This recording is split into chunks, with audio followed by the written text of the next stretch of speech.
So here we are with Helen. And Helen, would you mind go ahead and just introducing yourself a bit before we get into the question?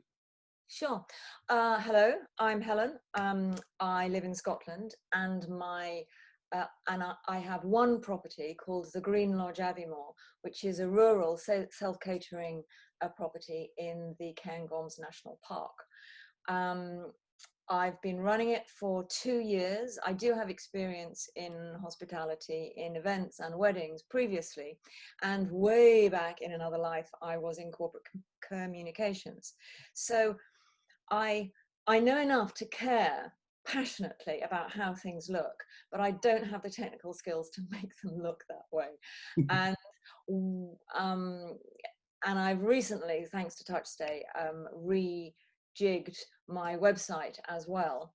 And yeah, I really want to get things as automated and as smooth and as good looking as I possibly can before I go back to school this September. Wonderful, wonderful. All right, so that's great. And for anyone who doesn't know what Touch Day is a digital welcome book geared towards vacation rental owners and managers. I'll put a link to it, and I'll also put a link to Helen's website for you to check out. Helen's question is about how to use her Touch Day guidebook in conjunction with her website. So she wants to have a pop-up or an alert or something to collect an email address in exchange for the welcome book. I'm going to talk about a few different things, and we're going to talk about two different strategies for getting your guest book out to visitors through a pop-up. Okay. Yeah. Uh, so there's basically something I did a little bit of research before the call, as I always will. But what I discovered was that, so I don't use Logify. You use Logify for Yeah. your property management software and your website. And I don't log in. I don't have a login for it, but I did a little bit of research into their company and through their website builder. And it seems quite clear that they have the ability for you to paste in some custom code that will Yeah. appear on this page, this is good. So regardless of what sort of website you have, whether it's WordPress or whether it's some custom thing, or maybe it's one that's sort of packaged with your software, like what you're using, generally there's going to be an area in your admin where you can paste in code for Yeah. some purpose. And that is the key to this, because otherwise you would need access to the code of the website itself in order to make any changes, to put a little, because what we're going to essentially do is we're putting a little pop-up widget on your website, Yeah. which, and Yeah. you need somewhere to put that, right? So the first thing you always want to look for is, whether you have a website now or you're shopping around, uh, make sure that you have the ability to add this code, to just add little snippets like that. That's number one. Now, number two, now that we know where we can put the code, how do we get it? Where does this come from? What the heck am I supposed to do, right? So there's a couple different options. First one I'm going to discuss is MailChimp. Because MailChimp focuses on, gathering customer information and managing customer communication or guest communication, they also have a variety of ways built into their platform to gather these emails, right? So what most people are most familiar with is the ability to create a custom form, maybe like what you have on your website, essentially, where it says subscribe to our newsletter and then a little box and then click subscribe. Right. So that's the simplest implementation. And you create that in MailChimp, you get a little snippet of code, you paste it into your website, bingo bango, it works. And so now, with very little intervention on your end, your website now has a place to collect these emails. They get fed into MailChimp, and you do whatever you want to it at that point. Well, that's not really what we want to do here. Here we want to create a pop-up. So I started looking into MailChimp a little bit. Again, I'm going to put links in the description, and Helen, I'll share these links with you too. Yeah. So MailChimp has an article called Fresh New Pop-Up Forms to Grow Your List. And it's came out a couple years ago, and they have functionality in there where you don't have to just embed the form. You can actually have the form presented in a pop-up, which is quite nice. It can have its own custom design, colors, text. But the crucial bit here is the timing of when it Yeah. displays. So on the MailChimp, and you can choose the timing for these pop-ups. So it could be a delay-based timer. Mhm. Maybe I've been on the website for 30 seconds or so, right? Mhm. And then it decides, okay, 30 seconds, boop, show my little pop-up. And what that pop-up would be is, please enter your email address and we'll send you a copy of our welcome. So back to MailChimp, you can do the time-based delay. You can do a scroll-based trigger. So you can say if someone scrolls past this point on the page, then pop it up. Or if they go Oh, to this item, pop up. So the third option for a MailChimp integration, so we've got the time-based, the scroll-based, and then the third one is an exit event. So, and I have an example of that one, which is bransonfamilyretreats.com. yeah. And I'll put that in the link as well, and I'll send that to you. But this site, it's another vacation rental website. You can obviously scroll around a bit, but then you notice if you scroll your mouse up like you're going to close the window, a pop-up comes. And this is the exit event trigger. So this is kind of a sneaky thing that Yeah.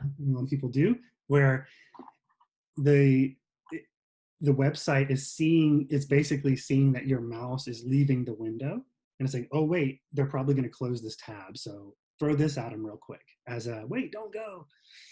uh, that probably not, I don't know if that's the method you want to use, but there's some options. It's really interesting to know that it's there. Yeah, right. And this is all built into MailChimp. Yeah. So, this is like about as easy as it comes, because whether you're using free or paid MailChimp, you do have this functionality, Yeah. Okay. without any sort of investment on your end, other than a little bit of time, And then, so great, you have this pop up. Now what, right? Well, within MailChimp, obviously, you'd have to say people who enter this form, send them this email, and that email would be an introduction with a link to your welcome book. Right. So there's still some stuff that we're not talking about here that maybe would be suited for a different conversation or whatnot. It's more of a dive into MailChimp or a CRM, customer relationship manager, Yeah. because there's inevitably going to be questions about, well, how do I create this email? How do I set up these triggers and actions in MailChimp? And, I don't have all the answers. Mhm. You know, they do have very good support. They do have very Yeah. good. Yeah. No, no. MailChimp, I've got to say that the chat support is excellent. Yeah. They can definitely help you. But the idea here is what we're trying to cover is the idea that this is even possible, that you can Yeah. create this pop-up in MailChimp.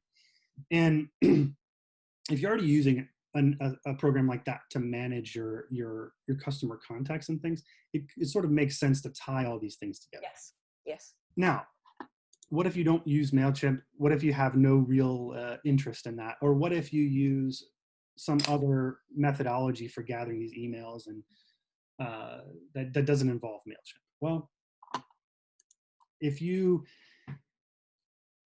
Google website pop-up manager or something along those lines, you'll find an overwhelming number of results. There's a number of companies out there that specialize in, literally what they do is they allow you to create pop-ups that do things, and then they give you a code snippet that you can put on your website. Just like most people that manage their small to medium website, they don't have much control over what the website really does. Um, Yeah. so they need to, it's kind of like, I need to put an alert up that says about my COVID Yeah. stuff. Quick. Yeah. Yeah. How do I do that? Right. Mhm. Well, if you had a WordPress site, you would shop around for some plugins that would help you with that. But if you're using one of these included in the box type websites, like what your Logify site is, you don't really have that plugin ecosystem. And No. so you need to look elsewhere. So you start Googling, and you start realizing that there's a million companies that do it, and they all say they're the best. Uh, I can't disagree or agree with them on that, but one that I know a friend uses that they've had good success with is one called popupmaker.com. What we're doing here is we're essentially trying to arrive at the same result that we would have with the MailChimp. This is just going to be a subscription-based website. I think maybe they have a free option. I'm not entirely sure. No, they don't. Looks like the cheapest one is $7 a month. You can shop around there. I mean, you don't necessarily have to use this one or whatever, but just trying to give you an idea that Yeah. you'll pay them a fee per month. And what they do is they have a little interface that allows you to design a pop-up and decide how you want it to be triggered and that sort of thing. And then you get a handy little snippet of code that you can paste into your website, and it just works. Again, you're going to have to remember, always be thinking about just creating the pop-up isn't enough. You need to be able to follow the chain after that. Yeah. Yeah. So you're going to need one thing if you do shop for one of these third-party tools, then it would be important to understand, okay, so you can make the pop-up for me, but will you also help me to respond to the pop-up? So you want to have an automated action. In this case, it's a pre-formed email with a link to your guidebook, and you just want whenever someone submits their email, send this email to that address, just automated every time. So just make sure it does that, and I think most of them do. Or if you want to get real frisky with it, you could leverage other tools too to help you with that process that help with automation. I kind of hesitate to go down that road because it can get a little bit more complicated, but just in your own research, you could look at tools like Zapier or If This Then That. Those Mm-hmm. are two separate tools, and they specialize in automation. They take an input and they give you an input output. So if for if this then that, if someone submits their email to this form, then send this email with the link. So you can leverage a number of different tools, but really I would kind of suggest as few moving parts as possible. Yeah. um, if you can do it with the MailChimp, do it with the MailChimp.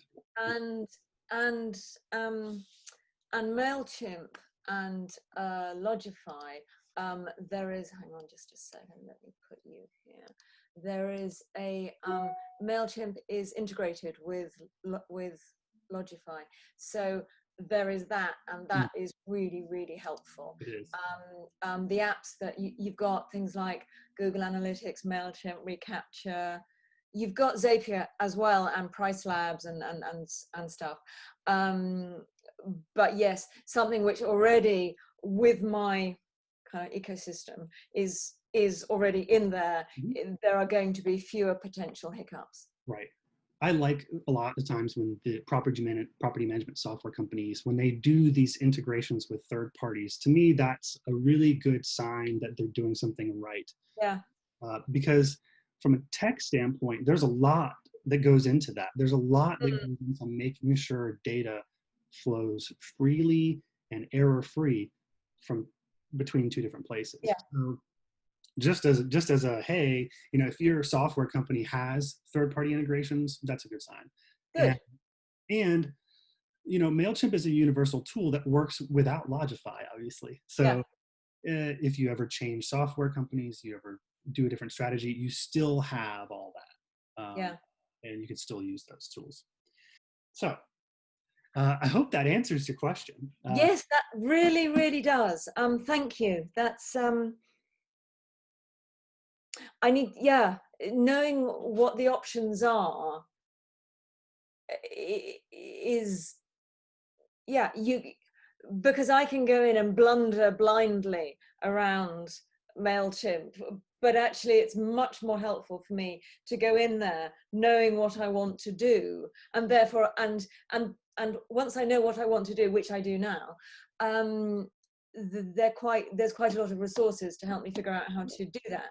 I think it's an excellent idea to be sharing your welcome book with whether they're guests or just visitors to your website, Mm, showing them the effort that you put in and the care that you put into their holiday, their trip, to make sure that they are having a good time. That yeah, really, it comes through yeah, whenever I've stayed with anyone.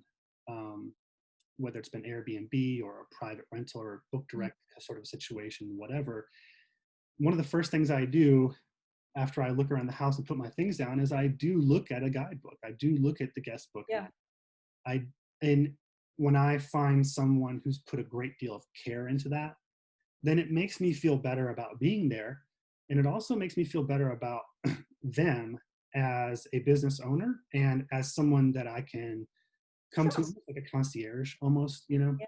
If you can see evidence that your host isn't just in it for the money, right? I've got your booking. You know, that's where my interest stops. Mhm. But if you can see, if somebody's put trouble into helping you have a good stay, you know they're probably going to be equally passionate about the level of cleanliness. They're going to be equally. It reassures you that yes, you have made the right buying decision. You haven't been conned by just a pretty website. Right. Yeah. Well, wonderful. All right. Thank So you so much, Drew. yeah, and I hope that you'll maybe as you experiment, probably this weekend, as you experiment, maybe just follow up with me and let me know. I will show you my pop-up. Okay. Thanks ever so much.